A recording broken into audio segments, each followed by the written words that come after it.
Hello Mike, what are you presenting here? This is a modular robot technology system, as we call it. Model technology stands for, we have a module which you can use for different applications. You can put any Mitsubishi robot into the system.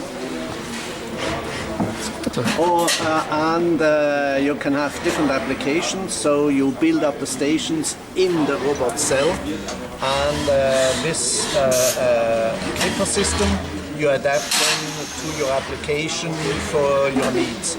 We have additional what we call a rotating tower, where we can stack and of course load and unload the products, and so have a very high flexibility and something which you can use for many years, because if the application shouldn't fit after many years, you can very easily replace it with new stations.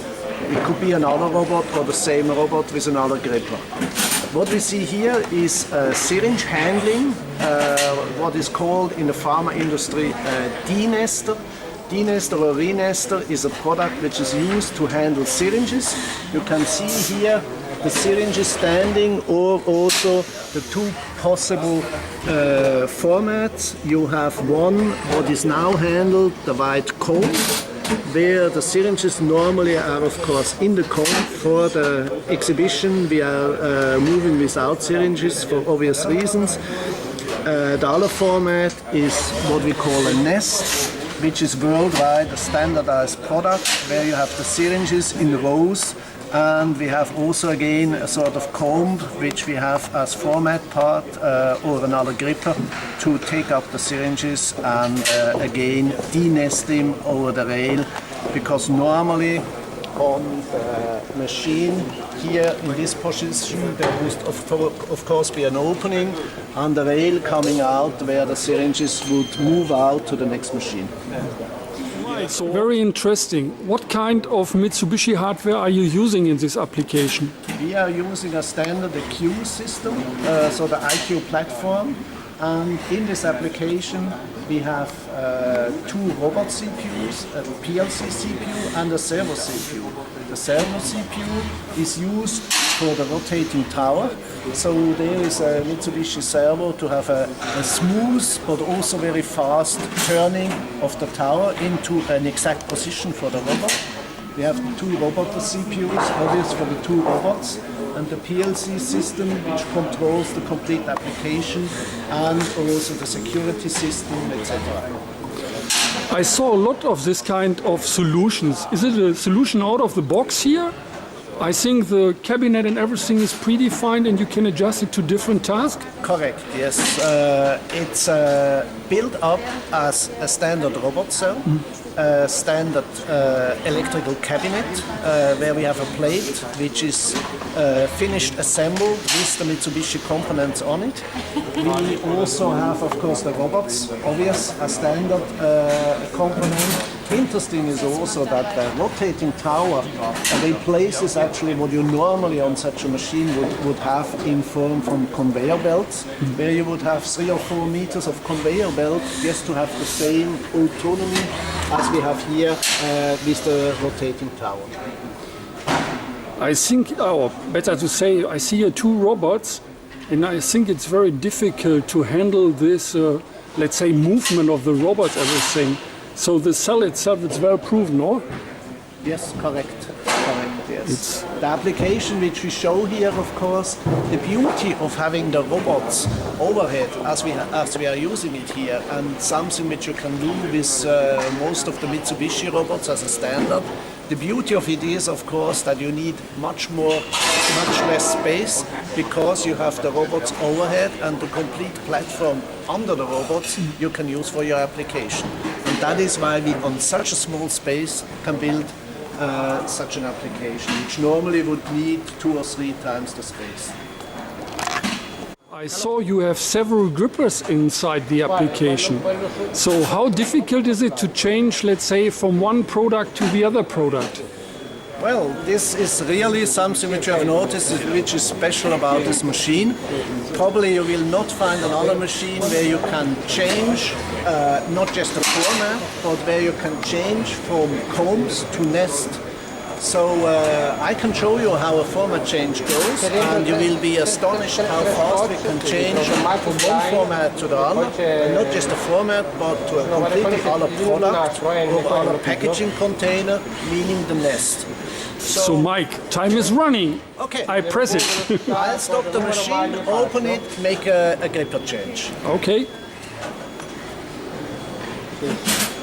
So I got some information from some other people that this change of gripper takes a long time. So I'm very astonished or excited to see how fast Mike can handle it.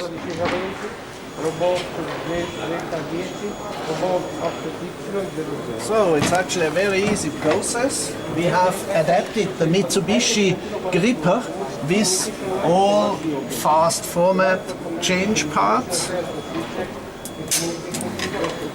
Number one, number two is here to open. Also notice the cable, which is actually an adapter, which is also built specially for the Mitsubishi robots by us, by Robotronic. So we are already free to loosen our special gripper system. You could of course have this also automatic, but this is already half of the job. The other job is to, of course, take out the product with the combs, Yeah. which I just put to the side.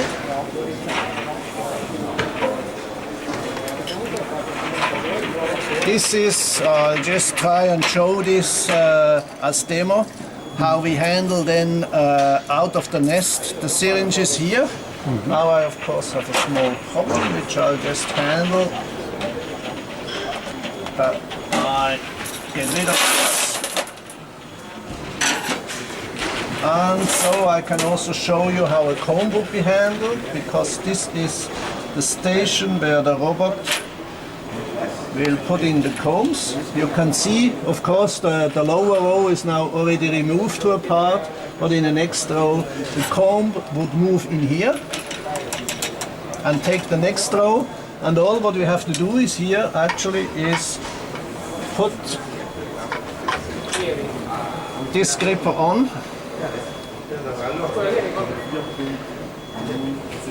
And that's it. That was a format change.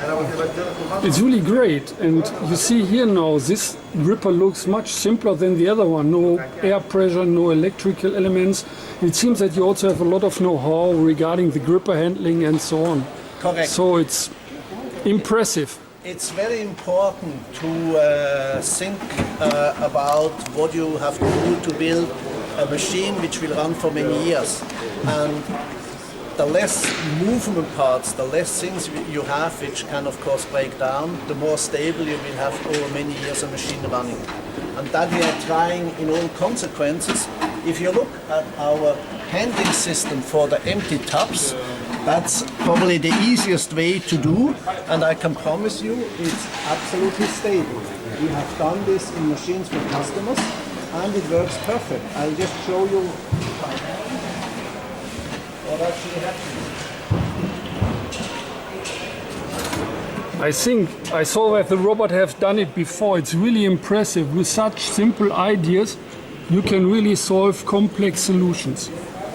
So altogether, it's a very flexible concept that you can adapt to many applications. Correct. Why are you showing it here on the Mitsubishi booth? We are a partner of Mitsubishi. We are the distributor for Mitsubishi robots in Switzerland. And for obvious reasons, we have built this complete concept for and together with Mitsubishi. Thank you for your explanation. Thank you.